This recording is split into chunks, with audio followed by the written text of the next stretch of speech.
Alright Sagittarius, welcome to the Mother Tressa channel. If you're already familiar with this space, then you already know what to expect, so welcome back.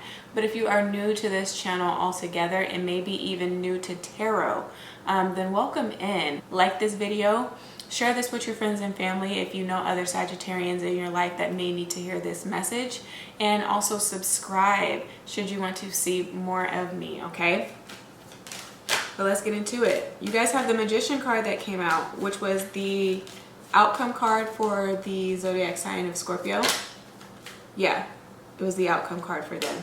And you're leading with that. So you might be dealing with a Scorpio. And it's interesting because at the bottom of their deck, they had the Moon card and the Two of Wands. So I mentioned that they could be dealing with somebody that had like a Moon in Sagittarius or just a Moon in a fire sign. So some of that energy is still lingering. That might be you guys. Could be dealing with a Scorpio. Can also be dealing with a Gemini. But you have the Page of Wands that just came out atop the Magician card. The Two of Cups, which I believe was at the bottom of the deck right when I finished shuffling and when I started recording for you guys. Look at that. You guys have the Page of Cups and you have the World card. I'm hearing crisis. Crises. C-R-I-S-E-S. How do you say that word? Is it crisis?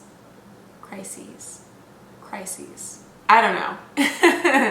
But the World card, this is the third time that I have seen it. I have read for Leo, Scorpio, and now you guys. And the World card has been here every single time. So I do know that we are in a state of emergency right now with this virus that has really caused pandemic and has wreaked havoc on a lot of people's livelihood. So I feel like in other ways, even if you don't personally believe in what is going on or what's being sensationalized, I guess you can say, in mass media, but in other ways this can be affecting your life. You can be going through other personal crises. So this can be all about self-discovery and maybe you not liking what it is that you found by going within and being more introspective. And so depending on when this has happened in your life, if you're watching this channel and you are going from like your preteen to your teenage years, early adulthood, I know that that can be a crisis, right? Because now you're having to learn all of these new life skills that 9 times out of 10 you did not learn from school unless they continue to have everybody take home economics. Because I know that in that class you do learn how to balance a checkbook, and you do know how to learn how to cook meals, and you do learn how to take care of a baby, and you learn how to do a lot of the things that we have forgotten in this day and age, such as to sew and or just other interpersonal skills. But I mean, that's not really likely. Also sex education, those types of things. So if you're not getting that knowledge in your primitive years, which can come through with Magician energy, just speaking to the zodiac sign of Geminis, because they rule the 3rd house, and that is lower level learning, right? So like K through 12 type of learning, education. If you're not getting it in those primitive years of your development, and you're also not getting that from home, then you only have your peers to rely on, or just trying to, what do you want to call that, mimic the behaviors and lifestyles of those that you see in your external environment out in society.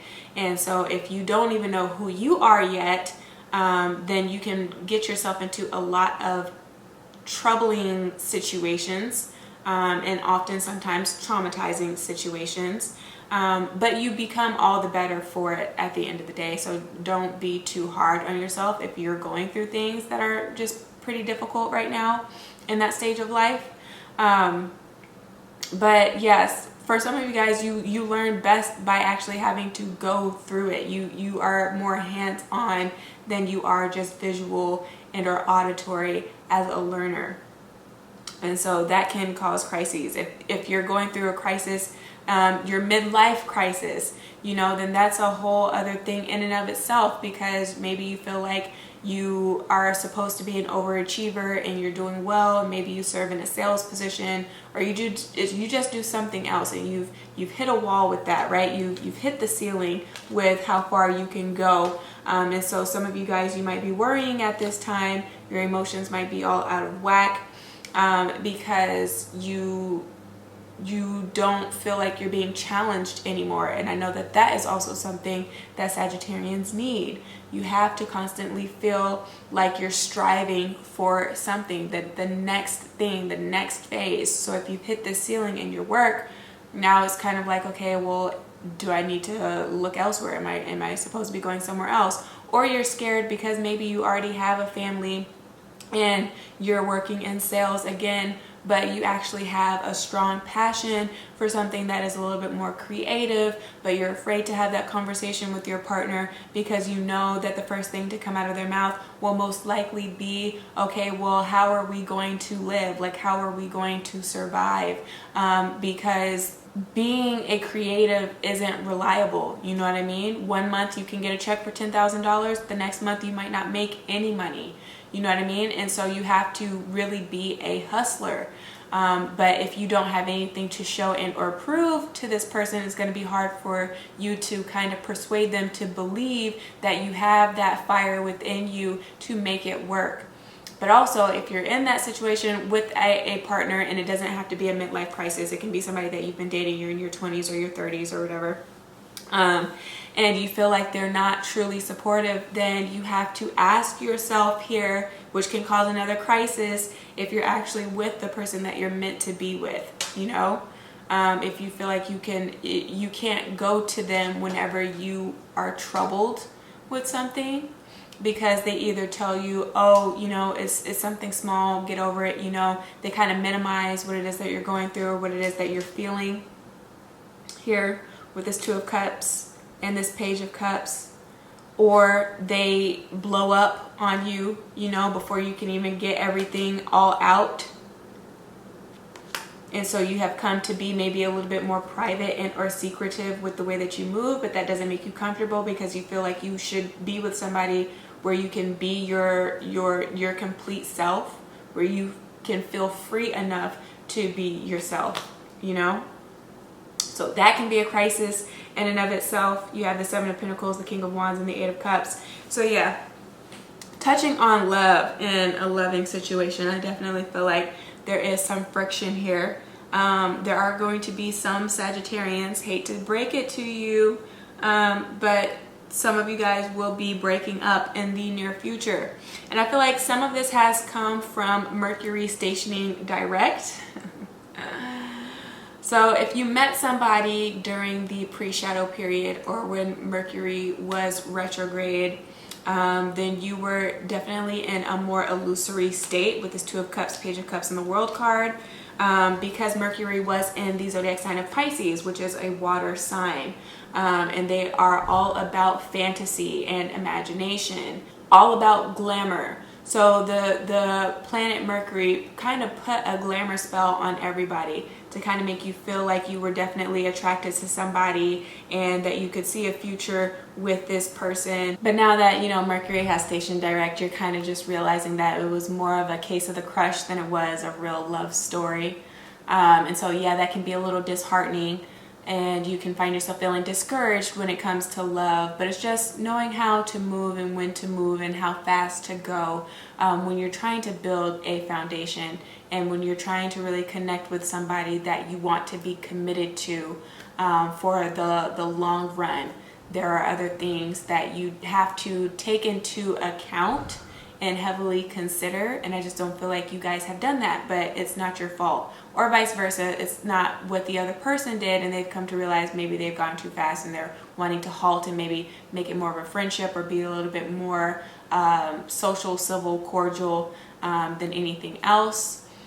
Just honor that and respect that. If anybody is trying to come in and just be transparent and really honest about the way that they feel, just allow them to kind of speak their piece so that you don't find yourself enduring pain later by trying to hold on to something that just is not for you right now, okay? And so for some of you guys, again, you're starting to realize that this person is too far gone. Maybe you yourself, again, on this period of self-discovery, you realize you're too far gone and you need to kind of pump the brakes a little bit in matters of the heart when it comes to romantic relationships and you committing to somebody, because you have not really dealt with your pain. My suggestion for you guys in the dating world is just to stop going for people that have the potential to be great with the Magician and the Page of Wands, because with the Magician it's trickster energy.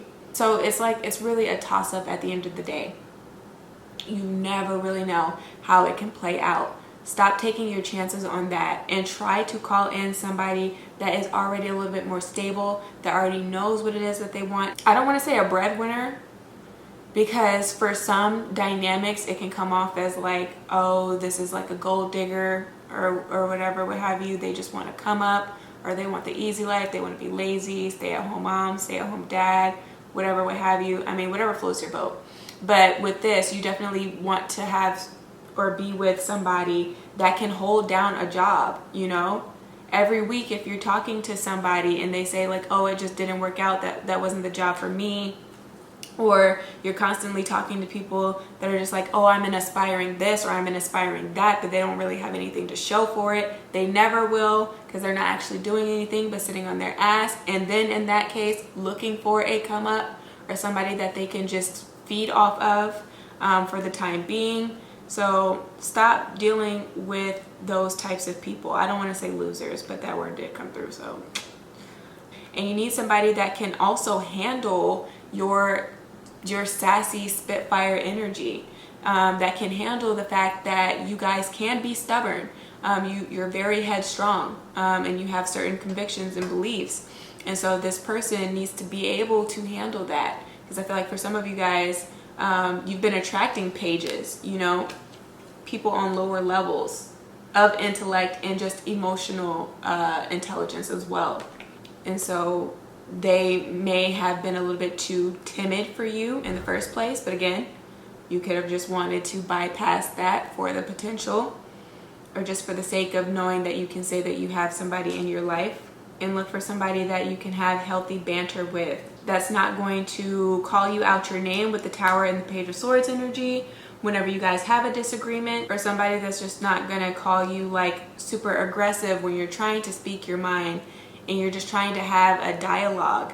I talk to Scorpios about them starting to really tap into their power, and I feel like for you Sagittarians, you have to do the same thing. You're meant for bigger and better. So stop playing it so safe. You're going to need to take some risks here. You're also going to need to take some risks when it comes to love and challenging yourself by being with somebody that scares you in all the right ways, for those that you don't scare off, right?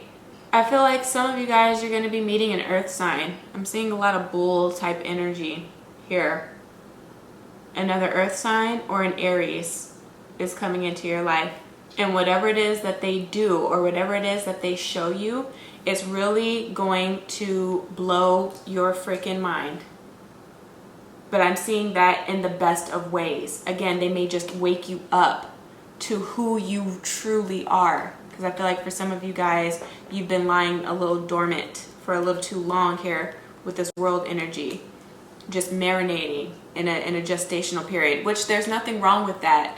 But at some point, you do have to come out of that cocoon, you know? And I definitely feel like some of you guys, you've stayed in there past that 40-week mark, going to the part of now you're needing to be induced, okay? Because you're afraid now of showing the transformation, right? And or the metamorphosis and or the growth. So then it's kind of interesting how it contradicts, right? For somebody that enjoys freedom so much, how confined you have found yourself to be lately. There's nothing you can't do. There's nothing you can't get through also. So come out. Come play with us, Sagittarius. Come teach us. Come show us, right? Come pave the way. Speak now or forever hold your peace. But I definitely just don't feel like you will find peace by, again, being so confined at this time. So you might as well just take that risk But that's what I have for you, Sagittarians. So if this reading resonated, give me a thumbs up. Again, share this with your friends and family. Subscribe if you haven't yet, and book with me should you need to.